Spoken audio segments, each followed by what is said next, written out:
Hello, Dr. Coker here, and this is the story of Final Fantasy IV. This game was released in 1991 and is my favorite single-player Final Fantasy game of all time. Let's get started. It begins with the Red Wings, the Air Force of the city-state Baron, who are on a mission to the village of Mysidia. The Dark Knight Cecil is their captain, and the crew informs him that Mysidia is in sight.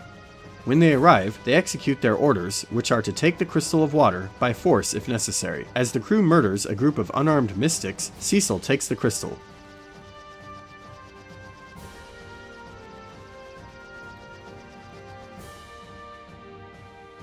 Returning home, the crew raises concerns about their mission and methods, but Cecil assures them that what they've done is essential for Baron. After dispatching a few flying monsters, they arrive home.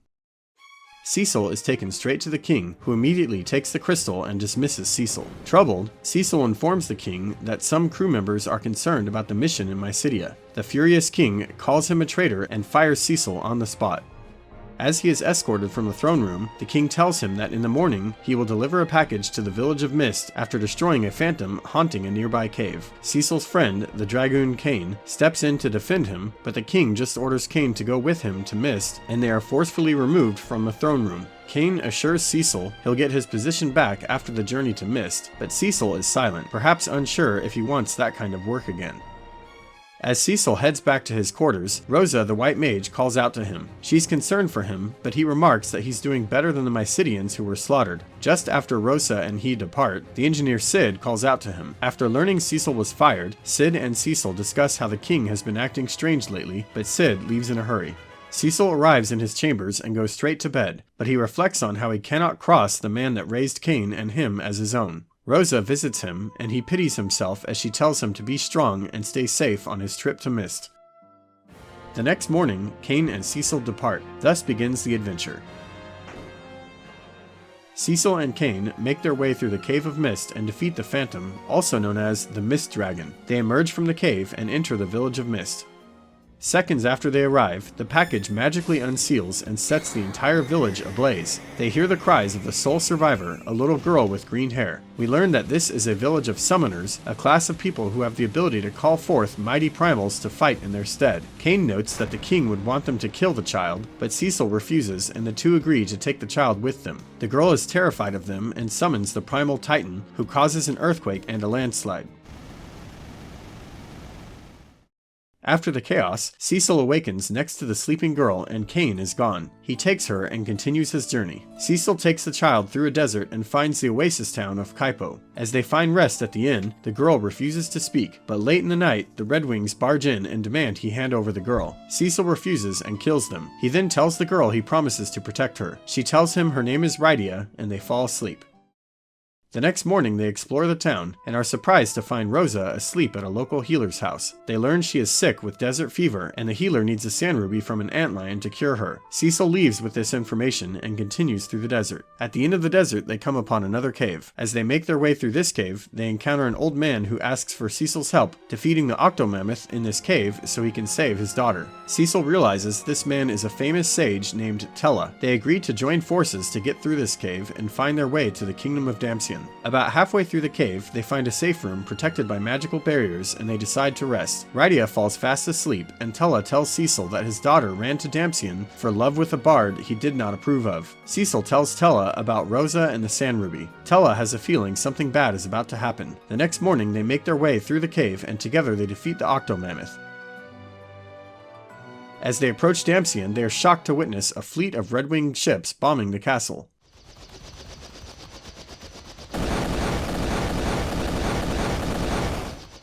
Tella fears for the worst as the party rushes ahead. When they arrive, the castle is destroyed and there are bodies everywhere. Some of the wounded explain that they came to steal the Crystal of Fire. As they make their way through the castle, Tella is horrified to find Anna, his daughter, dying on the floor. He sees the bard his daughter loved and immediately attacks him in anger. Anna begs them to stop and he does. She then tells them she loves this bard, who's a prince named Edward, and that the man responsible for this attack is Golbez, the new captain of the Red Wings. Anna asks for forgiveness and dies. Edward says Golbez was ruthless and that Anna died by shielding Edward from arrows. Tella is moved by this and turns his rage to Golbez and leaves for revenge. As Edward cries over Anna, Rydia has an outburst. As she recently had to move on after her mother's death, she tells Edward it will do no good to whine about it, they must take action. Cecil smacks him and reminds him he's the king of Damcyan now and he needs to act like it. He then tells Edward about Rosa and the Sand Ruby, and Edward agrees to help them because he's familiar with the Antlion and he has a hovercraft which will help them get there. The three depart after Edward gives his last goodbye to Anna. The party departs on their fancy new hovercraft. They make their way to the Antlion's lair, and Edward approaches it to retrieve the Sand Ruby, but is surprised when the Antlion attacks. The party proceeds to kill the beast and leave with the Sand Ruby. Edward remarks that something has changed. They make their way back to Kaipo and give Rosa the Sand Ruby. She awakens and is thrilled to see that Cecil is okay. She thought he had died in the earthquake. She tells him that Golbez is the new captain of the Red Wings and that he's going after all the crystals. Cecil tells her that he's already taken the Crystal of Fire from Damcyan. He introduces Edward and Rydia to Rosa, and Rosa says they should make their way to Fabul to protect the Wind Crystal. Edward says the way to Fabul is blocked by a wall of ice. Rosa says Rydia can melt it with a fire spell since she is familiar with black magic, but Rydia resists the idea. Rosa wants to join the party, but Cecil is worried about her, but she insists and Cecil agrees. That night, Edward sits by the lake alone to play his harp. He is attacked by a Sahagin, and during the battle, the spirit of Anna visits him and tells him he needs to be brave and learn to fight. He kills the Sahagin, and as Anna fades away, she tells him he must help fight to stop Golbez. The next morning, the party hops on a hovercraft and departs for the kingdom of Fabul. They come to Mount Hobbs and approach the wall of ice. Rydia refuses to cast fire. The others come to realize she hates fire because it killed her mother. Rosa comforts her and says that more people will be hurt in Fabul if they can't make it to them. Edward says it's time to be brave. Rydia steps forward and melts the wall.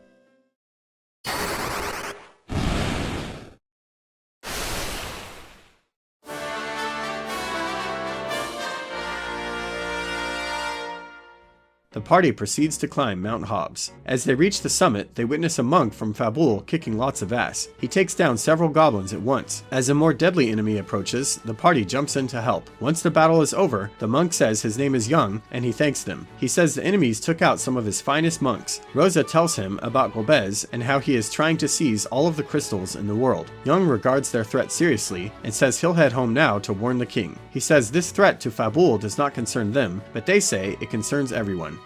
They leave toward Fabul together. They travel through forests, mountains, and deserts before finally reaching Fabul. Young tells the king that they must prepare for battle now. The king is hesitant to trust a dark knight, but Young insists and they prepare their defenses.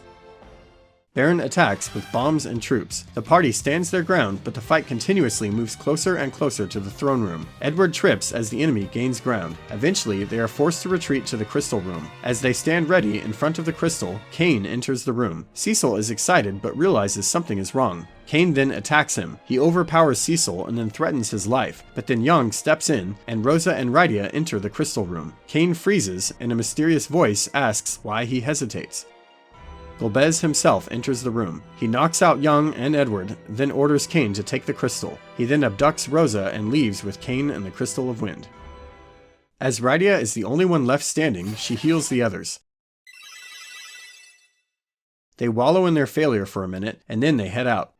They make their way to the inn and get a room. They discuss the situation and agree they will need an airship to take on Golbez, but only Baron has airships. Cecil says there may be an opening in Baron if they go by sea. Young says he will ask the king for a ship in the morning. Cecil reflects on how Cain is not the man he used to be.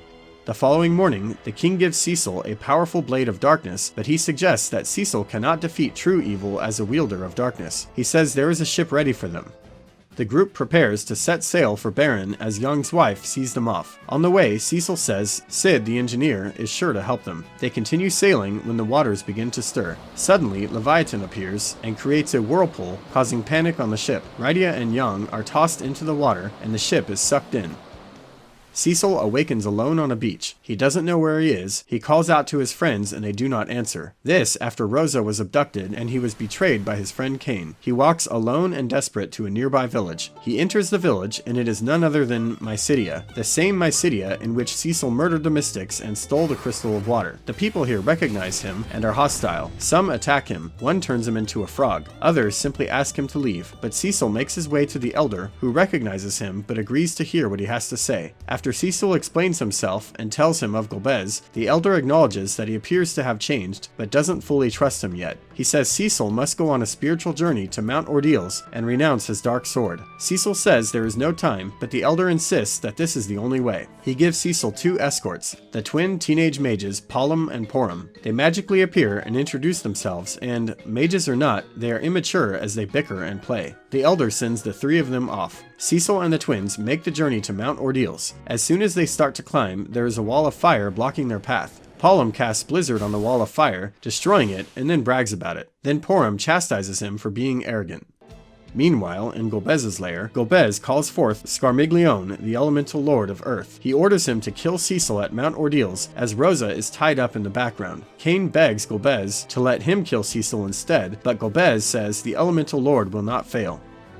Further up the mountain, the party encounters Tella. Palom gives him a casual greeting, and Porum smacks Palom. Tella says he's there to learn more magic, and in particular he wants the meteor spell. Cecil tells him about Golbez and Rosa, the shipwreck, and that he doesn't yet know the fate of his friends. The twins continue to bicker, but Tella joins the party. Approaching the summit, Palom and Porum hear a voice, but it's unclear what it's saying. As the 4 of them cross a bridge at the peak, Scarmiglione appears, saying he is here to deliver them to hell. A fight breaks out, and Scarmiglione is easily defeated. But as they come to the other end of the bridge, he reappears in his true form, which is more ugly and deadly. After a longer battle, the party emerges victorious, and they approach a glowing cave. Just outside the cave, Cecil hears a voice calling him son, and he is confused. They enter a small, sacred-looking room with a giant mirror. The voice tells Cecil that he will weaken himself in order to help Cecil, but it must be done. A glowing sword of light descends from the sky, and as Cecil grabs hold of it, he begins to transform.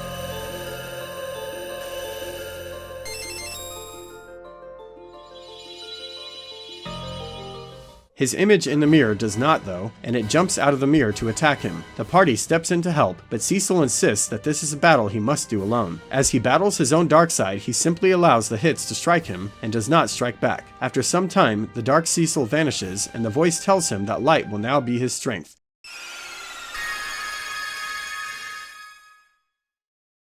Cecil has become a paladin.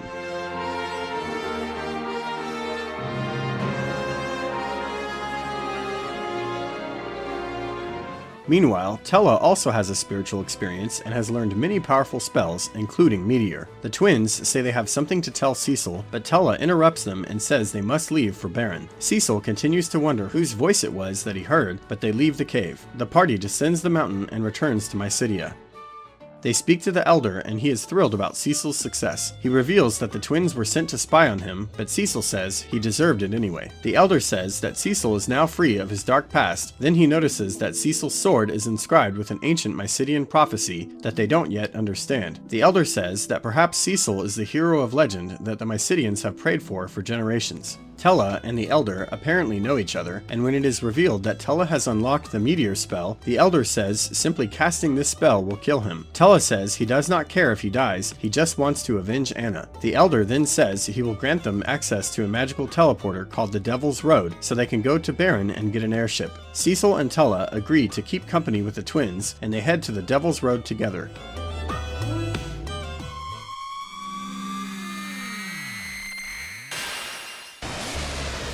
The mysterious teleporter sends them to the town of Baron. They stop at the inn and catch sight of the monk Yang sitting with Baron's soldiers. They approach him and he doesn't recognize Cecil, and he and the guards attack. After Yang is defeated, it's revealed that he had amnesia, but he begins recovering his memories. He says that Rydia was swallowed by Leviathan, but he doesn't remember much after that. He joins their party and they make their way to a room. Cecil introduces everyone and Palom goes to bed. Suddenly, Yang realizes he's carrying a Baron key and that he must have gotten it from the guards. The party goes to sleep. The next morning, Cecil uses the key to open a secret pathway into the castle. The party journeys through the old waterway. They emerge in Baron Castle's moat and sneak their way into the castle. They encounter the king's advisor Baigan, and he is friendly to them. He says he would never serve Golbez, and he joins the party. The twins are suspicious of him, and sure enough, he reveals himself to be a monster and attacks. After the group kills him, Cecil has a moment of remorse, but they move forward. Next, they confront the king. The king says he's disappointed in Cecil becoming a paladin because they are of no use to him. He then says he has enjoyed impersonating the king, and reveals that he is actually Kongnazo, the elemental lord of water. A fight ensues. Cecil and company destroy him. Then Cid appears, and he and Cecil exchange news. Tella tells Cid to stop jabbering, and the two proceed to hurl insults at each other. Porum breaks up the fight, and Palom complains about having another geezer on board. Once all the bickering is done, Cid leads them to his secret airship, but before they can pass the first hallway, they hear the voice of Cognazo and the walls start closing in. As the party panics, the twins step up and petrify themselves to stop the walls from crushing them. Tella is unable to cure the twins, and he laments that they gave their young lives to save the rest. Meanwhile, in Golbez's lair, Cain and Golbez discuss how Cecil is becoming strong. They come up with a plan to trade Rosa for the Crystal of Earth. Cain departs. Back in Baron, Cid opens a secret door and leads them to the airship. They board the ship and take flight. The moment they reach altitude, they are approached by a red-winged ship waving a white flag. The ships connect, and Cain comes aboard Cid's ship. Cain tells Cecil that if Rosa means anything to him, he will deliver the Crystal of Earth in exchange for her life. The party seethes with anger as Cain departs. Once he is gone, Cecil says they need to visit Troia, the kingdom that possesses the Earth Crystal. They proceed to fly there straight away. They enter Troia Castle and proceed to speak with the Council of Sisters that rules over Troia. They say that Cecil would be able to borrow the crystal, except that it was stolen by a dark elf who lives in a nearby cavern. Exploring elsewhere in the castle, the party finds Edward the Bard recovering in a bed. He wants to join the party, but they tell him he needs to rest. They update him on Rosa, the airship, Rydia, and everything else. Edward gives them a twin harp and they leave. Cecil and company fly to the Dark Elf's cavern, but the area is so thick with trees that they can't find anywhere to land their ship. Instead, they make their journey to Chocobo Village. In Chocobo Village, they find a flying chocobo and proceed to fly to the Dark Elf's cavern. Once they get inside the cave, they find that it is filled with an oppressive magnetic field, and everyone has to unequip their metal weapons and armor. They struggle their way through the cave with weaker alternatives, and eventually make their way to the Dark Elf. The Dark Elf is a raving lunatic. The party attacks, but he effortlessly defeats them. In Troia Castle, Edward senses that something is wrong and he goes for his harp. He starts playing it and the music is heard on the twin harp inside the elf's cavern. The music infuriates the Dark Elf and dispels the magnetic field. The party re-equips their gear and attacks in full force. The Dark Elf morphs into a more powerful Dark Dragon, but he is still defeated. Cecil grabs the crystal and the party returns to Troia. Back in Troia Castle, the Council of Sisters surrounds the party, excited that they got the crystal. But the celebration quickly fades when Cain's voice is heard outside demanding the crystal. The sisters step aside and the party exits. On board the airship, the party meets with Cain. He demands the crystal and Cecil demands Rosa. Cain takes them to the Tower of Zot. Cain is gone and the party yells out in anger. Golbez's voice is heard in response. He taunts them to come to the top of the tower if they want Rosa to live. They make their way through the tower, and as they approach the top, they are blocked by the Magus sisters. The party proceeds to defeat them and enter Golbez's lair. Golbez demands they hand over the crystal and refuses to hand over Rosa. Tella steps in to avenge Anna. He blasts him with all his most powerful spells, but Golbez remains unfazed. Then Tella casts Meteor. Golbez is shocked and gravely wounded. Cain and Tella are both knocked out. Cecil insults Golbez and Golbez blasts him with magic. He approaches for a kill, then cries out and hesitates. Cecil is puzzled by this and Golbez leaves. The others check on Tella, who asks the party to avenge Anna, then he dies. They check on Cain, and it appears the meteor spell has broken Golbez's grasp over him. Cain stands up and says they must check on Rosa immediately. She's bound in a guillotine-like contraption, and Cecil rescues her just in time. They hug for a moment. Cain stands in deep remorse. He doesn't feel worthy to join the party. Rosa tells him it's not his fault. Cid says we need to cut the drama and get out of here. Cecil invites Cain and Rosa to join him, and they head out of Golbez's lair. Just as they take their first steps, they hear the voice of Barbaricha, the elemental lord of wind. She taunts the party, then appears and attacks. As she is defeated, she sabotages the tower, and it begins to collapse. Rosa grabs hold of everyone and casts teleport, taking them safely to Cecil's room in Baron Castle. Now that Cain is back to normal, he tells them all he knows of Golbez's plans. He says that the 4 crystals he has are only half of the total crystals. He says that there are 4 more crystals in the Underworld, and that's where Golbez is headed next. He also says with all 8 crystals, a path to the moon will be opened. He gives Cecil a magma rock and says it is somehow a key to the Underworld, but he doesn't know how or where to use it. Cid optimistically says they will use the airship to explore the world until they find it. They agree to start in the morning, but Cecil ponders why Golbez hesitated to kill him when he had the chance. The next morning, the team explores the world in the airship, They come across a small island with a town named Agart. There is a strange-looking mountain on the island, and many villagers here talk about the existence of another world and about magma and earthquakes. At the center of town is an ancient bottomless well. Cecil drops the magma rock into it. The earth shakes as the mountain explodes.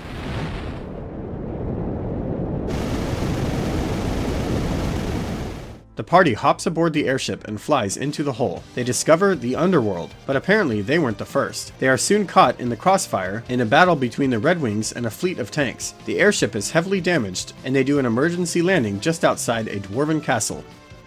They enter the dwarven castle and meet King Zot, ruler of the Underworld. After Cecil explains their mission, Zot informs them that Golbez has already taken 2 of the dark crystals. He says the tanks were his, and they successfully fought off an attempt to steal the 3rd crystal. Cid leaves to gather materials for the airship. Young hears someone eavesdropping behind the throne. They go to the crystal room, which is behind the throne, and are met by creepy dolls. They come to life and dance, and then attack. Just before they are defeated, the dolls merge into one super doll named Calcibrina. After a long battle, the party defeats Calcibrina.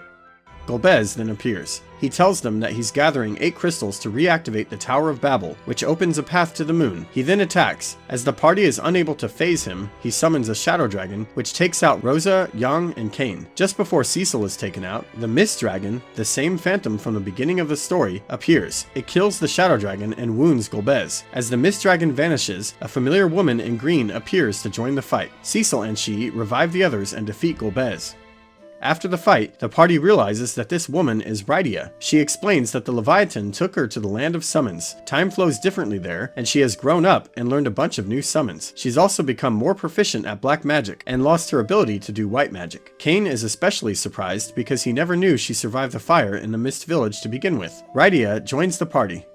Golbez then manages to grab the crystal and vanish. Returning to the throne room, Cecil apologizes for losing another crystal to Golbez. King Zot comes up with a plan. Instead of protecting the final crystal, he says they should go to the Tower of Babil and steal back the other 7. He says he will distract the tower's defenses with tanks while they sneak in. They acknowledge the risks, but agree to do it. They leave the castle and head to Babil. As they approach the tower, they see tanks assaulting it. They manage to enter the tower, and they begin to climb it. They climb many levels and fend off an assortment of monsters. On the 8th floor, they approach a mad scientist, Dr. Lugay, as he's conversing with Rubicante, the elemental lord of fire. Rubicante says he has destroyed Eblan, and then he leaves. Lugay turns to see the party and threatens them with his creation, Barnabas. Battle begins, and the party destroys Barnabas and defeats Dr. Lugay. But Dr. Lugay is enraged and transforms into a horrific undead cyborg. After a longer fight, he is defeated again, and the party takes his key. As he is fading, Dr. Lugay tells them it is too late. He says Rubicante has already taken the crystals to the top of the Tower of Babil in the overworld, and that they are wiping out the dwarves with cannons. The party proceeds to the control room and uses Dr. Lugay's key to unlock the door. They kill the goblins that were controlling the cannons, but at the last second they sabotage the equipment so that the cannons cannot be stopped. Yang steps forward and tells the others to leave and that he'll take care of it. When asked what he's doing, he forces them out and locks the door. Young tells them, thanks for everything, and they try to stop him. An explosion is heard, and then silence. Cecil calls out to him, pauses for a moment, and then they make their way back down the tower. As they near the bottom, Golbez calls out to them. As he taunts them, the path to the underworld collapses, and the party starts to freefall. But before they hit the ground, they are caught by Cid in an airship. Cid asks about Young, and they tell him of his sacrifice, but before the conversation gets much further, they find that they are being chased by a Red Wing airship. The chase continues for a while, and the Red Wings are gaining ground. Then Cid gets a crazy idea and steers them toward the hole to the overworld. He tells them to make their way to Baron. As he jumps off the airship, he detonates some explosives and seals the path between the 2 worlds. With the fate of Cid unknown, the party expresses fatigue over all the sacrifices people are making, but they pick up and carry on to Baron Castle.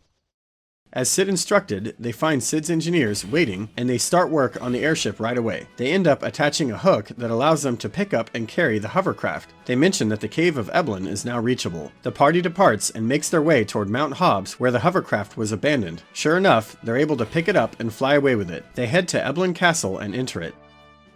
They find the castle in ruins and totally deserted. They explore the whole castle but don't find a single person. Boarding the hovercraft, they make their way to the cave mentioned by Cid's engineers. They make their way through Eblan Cave, and once deep inside, they encounter people that are in hiding. These are the survivors from the attack on Eblan who fled. The party speaks with them and learns a few things. They learn that Eblan is protected by ninjas, but they were defeated in the attack. The Prince of Eblan is a renowned ninja, and we learned he has left to avenge his parents, who died by Rubicante, the elemental lord of fire. It turns out the cave is actually connected to the Tower of Babil, to the upper floors in the overworld. The party continues deeper into Eblan Cave. Along the way, they pass a few wounded Eblan ninjas who tell them that the prince is just up ahead. Eventually, they find the prince named Edge just as he's confronting Rubicante. Rubicante easily defeats him and vanishes. The party steps up and introduces themselves. They say they're after Rubicante as well, and they offer to help, but Edge is prideful and says he will handle it himself. Rydia gets upset and expresses how she's tired of it. Tella, Yang, and Sid have all died for the cause, and they need to stick together. Then Cecil says Rubicante is the strongest of the elemental lords, and they need each other if they want to succeed. Edge joins them as he says he can't bear to see a pretty girl cry. Rosa then heals him, and he comments on how he's going to enjoy traveling with two beautiful ladies. Rydia is having her doubts as they leave together. They make their way to the upper floors of the Tower of Babil. As they approach the top, Edge encounters his parents, the king and queen. He's overjoyed, but something is wrong as they invite Edge to hell. A fight ensues. During the fight, Edge questions what is happening to them. A little later, they suddenly break free from their spell. They apologize and say they have been turned into monsters, they cannot be saved, and they must die now. They tell Edge to serve the people well, and then they say their final goodbye. Rubicante appears and mocks the party, and they attack. Edge's fury unlocks new powers, and after a long battle, the party is victorious. Rubicante says he is impressed, but he will see them again one day. He vanishes, and Edge says a few words for his parents. Some people from Eblan barge in and ask what is going on. Edge informs them that they have defeated Rubicante, which they are glad to hear. Kane tells them of Golbez, who is Rubicante's master, and about his plan to gather all the crystals and open a pathway to the moon. But still, no one knows why. Edge says instead of returning to Eblan, he will help the party stop Golbez. The people of Eblan depart, and the party enters the crystal room at the top of the tower. Almost immediately, they fall through a trap door.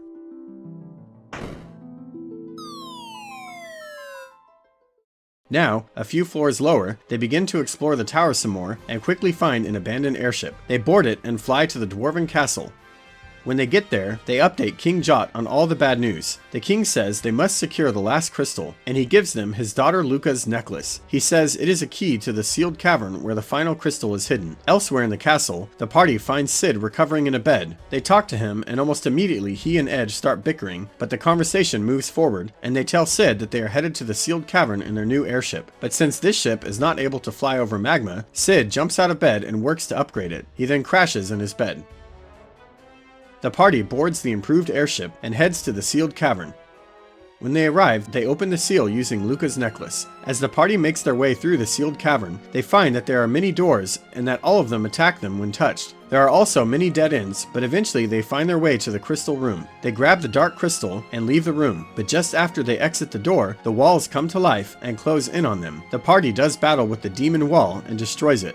They then proceed back through the cave the way they came. In the entryway, Cecil says something doesn't feel right. Golbez calls out to Kane. Despite the party telling him to snap out of it, he steals the crystal from Cecil and leaves. The Tower of Babil is activated,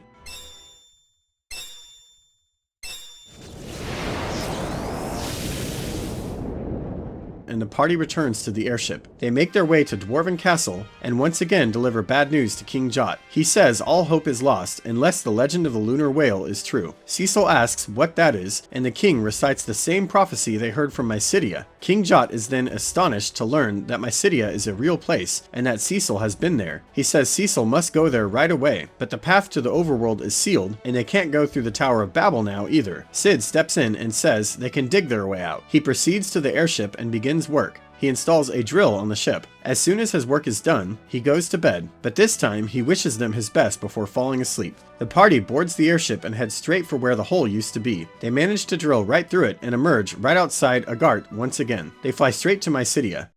As soon as they arrive, the elders take them to the temple and they recite the prophecy once again. The mystics all pray together, and before long, the waters outside Mysidia begin to stir. Right before their eyes, a glorious otherworldly ship emerges from the water.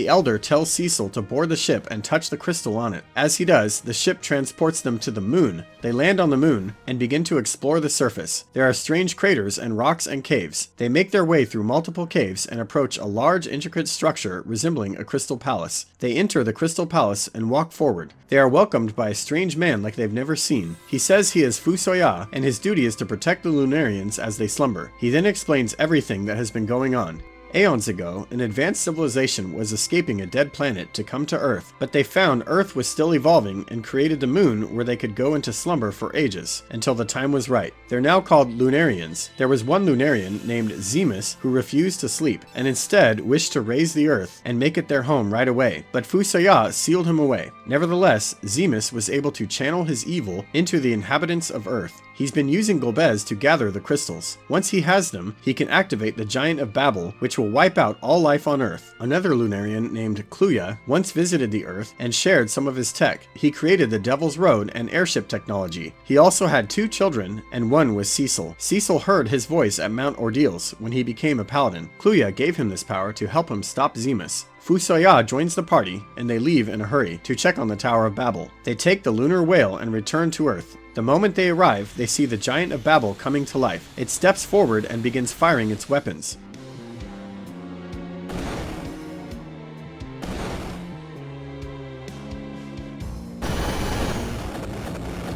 Just then, a fleet of dwarven tanks are spotted who've come in defense of Earth. Young pilots one of them, alive and well. Then a fleet of airships appears with Cid at the helm and another ship with Pollum and Porum, as we learn that the Elder was able to cure them of petrification. And yet another one arrives with Edward and the armies of Troia. It seems all of Earth has come in full force to stop the Giant. Cecil and company decide to drop inside the Giant and attack from within.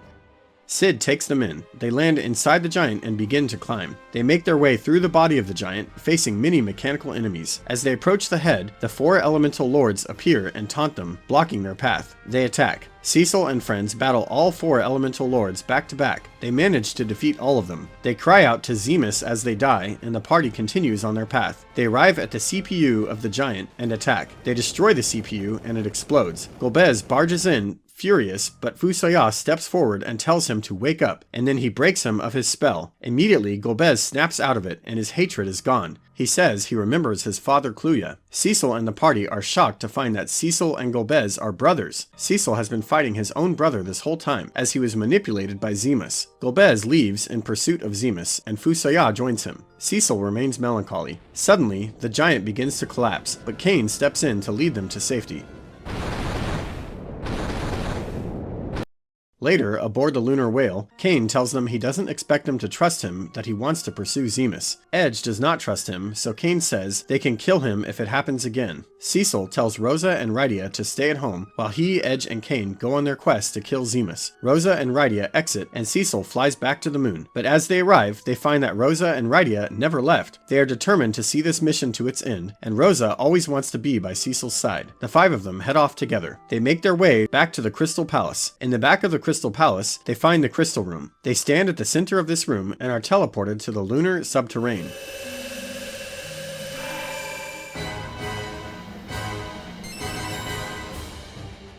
This is a seemingly endless cave with many secret passageways and powerful treasures. They fight powerful enemies and acquire mighty weapons. As they get very deep into the cave, the landscape changes and everything appears to be made of crystal and rock. They continue deeper and eventually arrive at the bottom. As they approach the core, they find Golbez and ffiv confronting Zemus. They blast him with every spell they've got, including Meteor. As Zemus dies, he says all of this is futile. The party begins to celebrate, but then Zemus stirs. His evil presence, Zeromus, takes form and attacks. Golbez and ffiv find that even Meteor doesn't faze him, and Zeromus quickly defeats everyone in the room. Meanwhile, in Mysidia, all the heroes of Earth gather at the temple and pray for the fate of Earth and the Lunarians. Cecil grabs a crystal from Golbez and approaches Zeromus. The prayers from Mysidia reach him and revive the whole party. Cecil uses the crystal on Zeromus, and he morphs into an absolute monstrosity. The party battles with magic, legendary weapons, and by summoning their mightiest primals. After a lengthy and epic battle, Zeromus is defeated. As the party stands amazed at their own victory, they reflect on Zeromus' last words, that true evil will never die. Fusoya says he's returning home. The others say the same, except Golbez. He feels like he can no longer face the people of Earth, and wants to join the Lunarians instead. Fusoya agrees to it. As Golbez departs, to begin a timeless slumber, Cecil hesitates to express how he feels towards him. But at the last second, he calls him brother, and Golbez thanks him.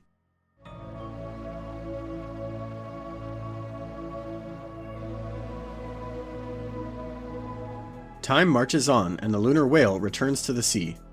Palom and Porum are training in Mysidia. Porum is late for class as he is boasting to local kids.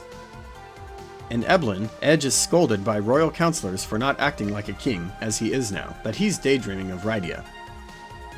Rydia now lives in the land of summons, and she comforts young monsters. Young is now the king of Fabul. He rises early to train his monks. In Damcyan, children ask King Edward to play a song, but he is busy overseeing the reconstruction of the castle. King Zot orders the dwarven army to dismantle the tanks and use the materials to repair the castle. He mentions the wedding of Cecil and Rosa. The Dragoon Kane is at Mt Ordeal pondering on how he must improve himself before returning to Baron. Astronomers from Agart notice a change in the sky when they observe one of the two moons launching out of orbit.